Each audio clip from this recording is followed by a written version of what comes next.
Muy buenas amigos, sed bienvenidos un día más al canal de Metal Chronicles. Hoy vamos a seguir nuestra andadura por los países escandinavos, concretamente en Suecia, porque hay otra banda que resultó súper influyente para una generación enorme de músicos, al igual que la banda de la semana pasada, que estuvimos hablando de In Flames. Esta banda es bastante distinta en cuanto a su propuesta musical, pero sí que ha sido igualmente influyente en una generación de músicos y de hecho una influencia que se extiende hasta a día de hoy. Hoy en día podemos escuchar un montón de bandas que arrastran todavía este sonido que se formó para mí y para muchos de vosotros, creo que coincidiréis conmigo, en el año 2002 con este disco. Aunque la gran mayoría de gente recuerda a Meshuggah o tienen esa referencia de Meshuggah del tema Bleed, que creo que probablemente es su tema más famoso y más conocido.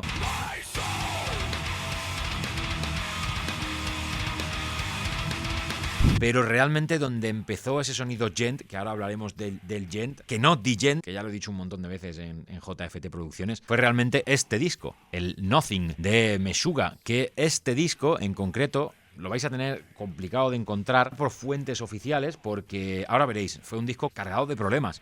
Fue un disco que se encontró con un montón de escollos en el momento de su creación, en el momento de la grabación, y que, bueno, con el tiempo Meshuggah decidió darle una segunda oportunidad porque en realidad fue su apuesta más potente, su apuesta más firme por reinventar algo, ¿no? Por hacer algo moderno, por hacer un tipo de música que no se estaba haciendo en ese momento. Pero bueno, vamos a empezar por el principio, vamos a ir poquito a poco hasta llegar a este año 2002. Meshuggah se forma en el año 1987, ya ha llovido, en la ciudad de Umeå, en Suecia. Disculpad que no diga bien estos nombres porque, como digo, yo no sé sueco y seguramente no los estoy pronunciando, esas diéresis y esas palabras y esos vocablos, pero bueno, la banda se consolidó realmente cuando se puso realmente fuerte fue a inicios de los 90. De hecho, fue una de las bandas más innovadoras dentro del metal extremo. Tienen un EP lanzado en el año 1989, pero tras este EP, digamos que el primer lanzamiento oficial es el Contradictions Collapse de 1991.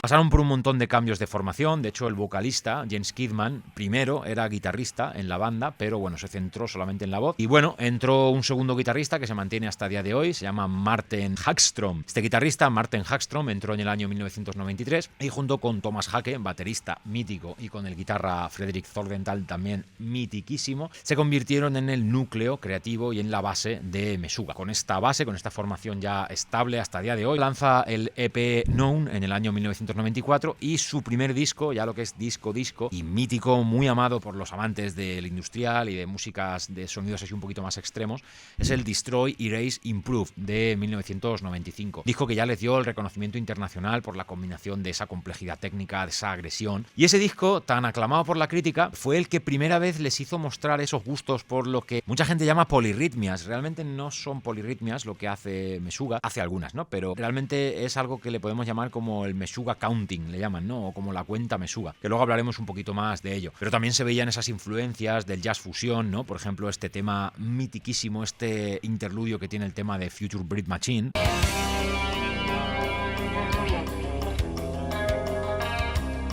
El típico caso que siempre os digo de algo que hoy en día no suena llamativo, es como, bueno, pues mezclar música un poquito más suave con tralla, pues tampoco es algo tan raro, ¿no? No es lo nunca visto, claro, pero estamos hablando del año 95. O sea, aquí la cosa cambiaba. El caso es que, bueno, esta banda empezó a cimentar su reputación de hacer ese metal matemático, vanguardista, o ese math metal, que muchas bandas también tienen como etiqueta. Y bueno, tras algunas giras europeas que hicieron con Machine Head, con Hypocrisy, el bajista original llamado Peter Nordin salió de la banda por problemas de salud y se reemplazó por un miembro llamado Gustav Hilm en 1995. A finales de los 90, Meshuggah profundiza un poquito más en ese sonido extremo y lanzan Chaos Fear de 1998, más agresivo, con un tempo más acelerado, pero ya se notaba que empezaban a buscar unas bases más sencillas, entre comillas.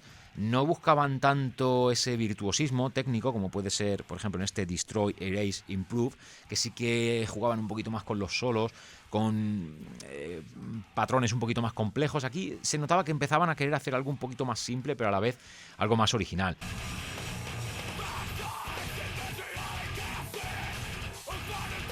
Como digo, una agresividad bastante grande, patrones rítmicos vertiginosos, vamos, un desafío a tus oídos, ¿no? A descifrar qué están haciendo, ¿no? Qué clase de estructuras son esas. Por eso digo que no son polirritmos al uso, sino que son más bien la cuenta Meshuggah, podríamos decir. Bueno, empezaron a tener un montón de popularidad, giraron con Slayer en Estados Unidos en el año 99 y empezó a transformarse ya lo que es en una banda de culto. Ya en 2001 Meshuggah empieza a escribir su siguiente álbum con la intención de llevar su sonido a terrenos todavía más pesados. De hecho, rechazó ofertas para girar, o sea, rechazó ofertas para irse de gira con algunas bandas, que esto ahora veremos cómo le pasó un poquito factura en este momento. Y bueno, la banda estaba súper concentrada y súper decidida a llevar su sonido a un nuevo nivel, a hacer algo que no se hubiese visto nunca. Es decir, vale, vamos a llevar la experimentación al punto más extremo que seamos capaces. Hicieron una pequeña excepción con esto de las giras, estuvieron haciendo una gira con Tool por Estados Unidos. Esto les expuso también a un público más amplio, porque Tool no eran los titanes que son hoy en día, pero sí que era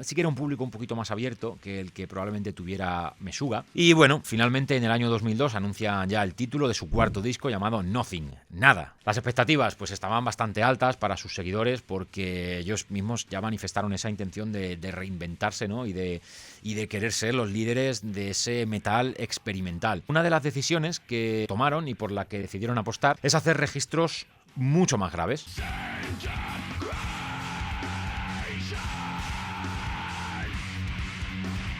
En cuanto a la grabación, pues el 16 de mayo del 2002 se metieron en los estudios Dug Out de Uppsala, de Suecia, con el productor Daniel Bergstrand, que también hablamos de la semana pasada, para que Thomas Haake registrara las baterías del disco, con un sonido bastante peculiar, ¿no? Con un tío ya con bastante experiencia en el metal, y que daba su característico enfoque preciso, potente, muy definido. Y una vez que estaba todo grabado, todas las baterías, ellos mismos, la banda, se fueron a sus propios estudios, los Area 51 y los Miedo y Asco, o sea, Fear and Loathing, como la película, bueno, como la novela y como la película. No confundir con los Area 33, porque ahora tienen unos estudios, tanto Meshuggah, bueno, Fredrik Thordendal, junto con Daniel Bergstrand, que se llaman Area 33, que son unos estudios que, bueno, se te caen los ojos al suelo, o sea, es brutal ese estudio, todo lo que tiene, pero estamos hablando del Área 51, que también había un estudio por aquí por España que se llamaba igual. Parece ser que esto del Área 51 es común, ¿no? No sé si tiene que ver con lo del tema de Roswell 47, ¿no? De las apariciones estas de marcianos y tal, creo que va por ahí la historia, ¿no? Bueno, el caso es que ellos se llevan estas grabaciones a sus instalaciones caseras y durante unas 6 semanas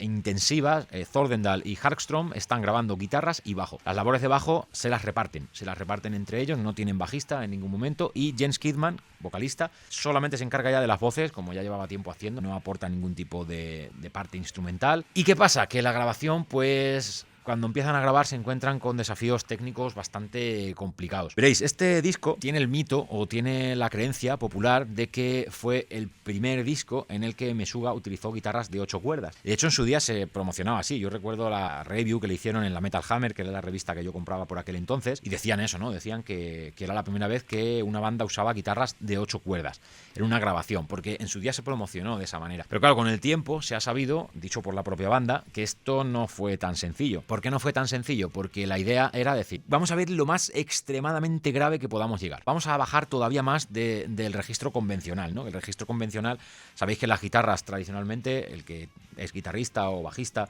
las guitarras tradicionalmente se afinan en mi, pero las bandas hace ya muchos años empezaron a bajar, a destensar, a afinar en re, a afinar en do.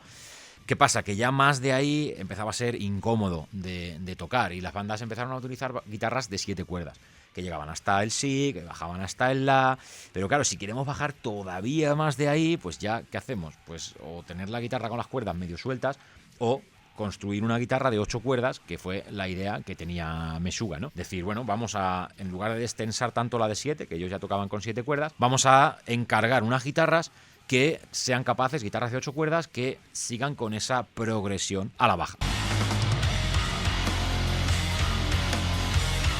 Vale, ¿qué es lo que ocurre? Pues que Meshuggah le pide a una marca, a una compañía sueca llamada Nevborn, unos prototipos de guitarras de 8 cuerdas. ¿Qué pasa? Que estas guitarras resultaron defectuosas o llegaron tarde, entonces a contrarreloj, ¿qué es lo que hicieron? Coger sus guitarras de 7 cuerdas, bajarles las afinaciones al límite para llegar al rango sonoro que ellos querían. O sea, querían un poco bajar ese rango, ¿vale? Esa relación, si una guitarra, a los que no toquen la guitarra les estará sonando esto un poco a chino, ¿no? Pero bueno, la primera y la sexta cuerda tienen la misma nota, la segunda y la séptima tienen la misma, pues la tercera y la octava no tienen exactamente la misma porque debería ser un fa sostenido, pero ellos lo bajaron a fa. ¿Qué es lo que pasa? Pues que esta solución de emergencia les causó problemas porque las guitarras de 7 cuerdas tan destensadas perdían la afinación continuamente. ¿Qué pasa? Que cada 2x3 tenían que estar parando, tenían que estar reafinando, pero pese a eso consiguieron registrar todas las pistas instrumentales y mezclar el disco antes de llegar a sus compromisos de gira, que por eso digo, quedado con este dato porque este disco tuvo bastantes accidentes en el momento de su grabación. Es más, para echar más leña al fuego, resulta que en el año 2002, mientras que están creando este disco, la banda recibe una invitación para participar en el Ozzfest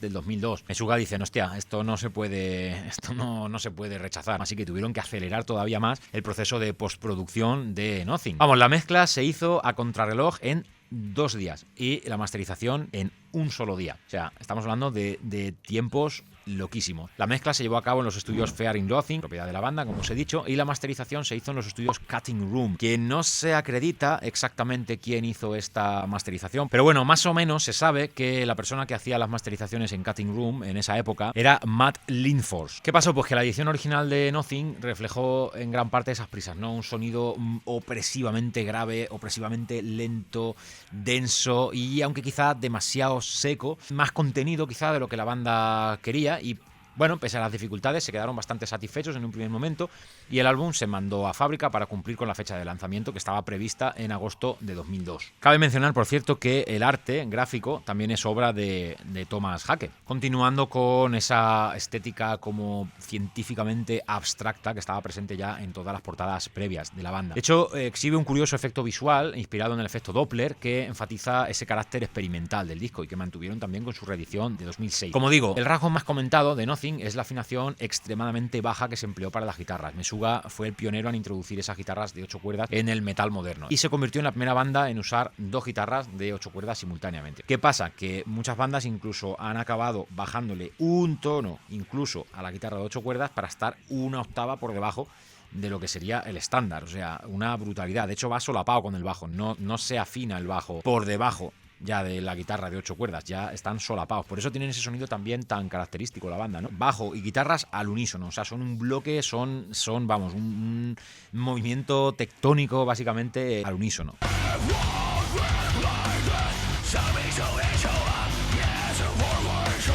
A nivel de equipamiento, a nivel tecnológico, también en este disco se marcó un antes y un después porque, como sabéis, el modelado digital, como ya estamos hablando en esta época, empezaba a pegar bastante fuerte. Pero bueno, Meshuggah, buscando ese sonido un poquito más moderno, se sabe que acabó prescindiendo de amplificadores tradicionales y optaron por preamplificadores y por simulaciones digitales para lograr ese timbre tan agresivo y tan sintético. Muchas de las pistas de guitarra de este disco se utilizaron grabando los Line 6 Pod, el clásico Pod en rack que ya os conté también, que probablemente utilizaron In Flames. Esta elección también podría haber sido influenciada por la necesidad de consistencia, de rapidez en la grabación, porque como digo, esa inestabilidad en la afinación, en las guitarras, ese tener que hacerlo toda la carrera, ese no tener que o no poder invertir tiempo en microfonear. Normalmente un amplificador se microfonea aquí en los estudios, colocamos la pantalla, el cabinet y tú vas probando distintos micros, vas probando distintas posiciones. Es verdad que con el tiempo pues lo vas haciendo un poco ya casi a tiro hecho, ¿no? Pero para una banda que está queriendo experimentar, que no quiere un sonido clásico, que quiere probar algo nuevo, pues yo creo que me cuadra bastante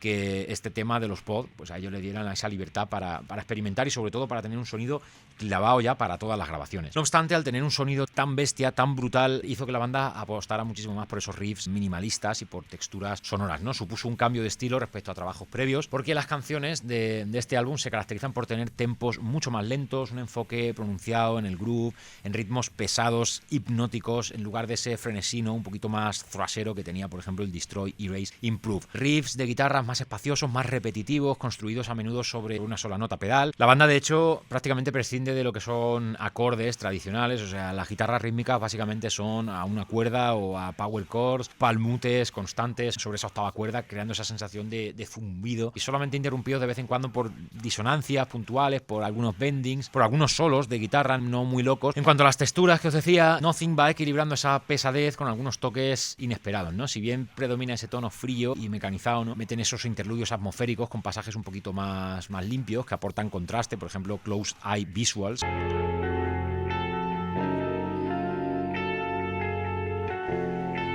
En esta sección, como veis, casi ambient, de cerca de 1 minuto, antes de volver otra vez a la tralla, a la intensidad. Estos momentos recuerdan a esa faceta un poco más jazzística que tenía Destroy, Erase, Improve, y mostraba que la banda pues no había perdido el gusto, por ser impredecible, ¿no? Y por ser un poquito abstractos. De hecho, los solos de Frederick, como os decía, también tienen un color bastante único. Su estilo es que tiene una lógica bastante ajena al metal convencional, con mucha influencia del jazz fusión y de guitarristas como Alan Holdsworth. Aquí en este disco tiene fraseos así raretes, ¿no? Con mucho también uso de un whammy.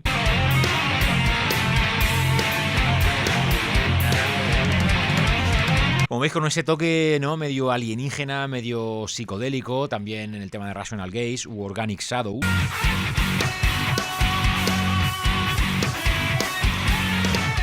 A nivel vocal, James Kidman tiene ese característico estilo de ese shouting, ¿no?, súper agresivo, pero algunos decían que, bueno, en su momento que notaban una textura menos áspera, ¿no?, menos thrash de discos anteriores, aunque sí que este tipo de voz se mantuvo con los años, sí que quitando el Violent Sleep of Reason, que creo que por el simple hecho de estar grabado en directo, su tono cambia, como que se percibe un poquito más grave, ¿no?, como menos esforzado, ¿no?, como aquí parece que se está reventando.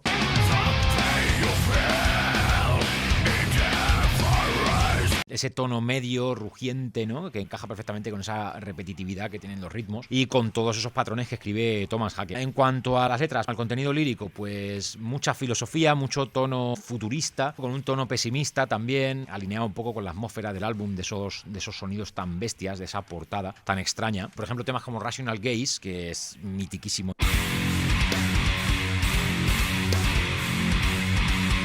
Es una reflexión básicamente filosófica sobre la percepción de la realidad y sobre la disolución de la verdad absoluta. Esta profundidad pues ha llevado a que se etiquete a Meshuggah como una banda de math metal, ¿no?, de eso de metal matemático, no solamente por su métrica, sino también por ese contenido casi de ciencia ficción, ¿no? Bueno, algo que aquí sí que se potenció al máximo y es uno de los elementos más característicos de Meshuggah es la forma en la que ellos trabajan el sonido, con lo que de verdad se dieron a conocer en este disco y lo que de verdad, aparte de esa sonoridad de 8 cuerdas, lo que de verdad les hizo distintivos y lo que de verdad la gente empezó a decir, hostia, estos tíos qué coño están haciendo, que es la sensación que yo tuve cuando escuché este disco en su momento. Es ese uso de polirritmias, de ritmos raros, ¿no?, llevado al extremo. Yo lo definiría más bien como tiempos rotatorios, ¿no? Vamos a ver cómo explicarlo. Es como que las guitarras y el bajo van tocando frases en compases inusuales. Por ejemplo, hacen 17-16 o 23-16, pero van superpuestos en una base que siempre, todo el tiempo va en 4x4. ¿Qué os quiero decir con esto de los patrones? Porque claro, para el que no esté muy familiarizado con la música, a lo mejor se pierde un poco. Hay un tema que lo expresa bastante bien, es un tema del disco Violent Sleep of Reason,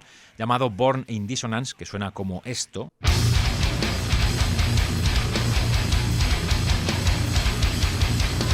Vale, no sé si va a dar tiempo a dar la vuelta completa sin que me pille el copyright, pero básicamente ellos, como digo, hacen patrones raros. Quedaros con tan-tarán. Tan-tarán, vale. Tenemos una base que es tan-tarán, pero ahora vamos a hacer tan-tarán, tan-tan. Vamos a acabar en 2 golpes. Vale, y si luego en vez de acabar en tan-tarán, tan-tan, acabamos en 3 golpes, tan-tarán, tan-tan-tan.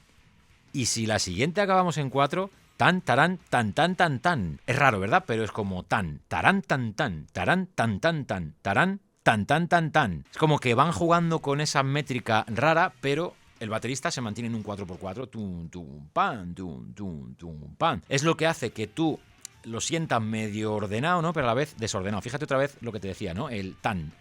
Tarán, tan, tan. Tarán, tan, tan, tan. Tarán, tan, tan, tan, tan. Suena un poco raro, pero fijaos.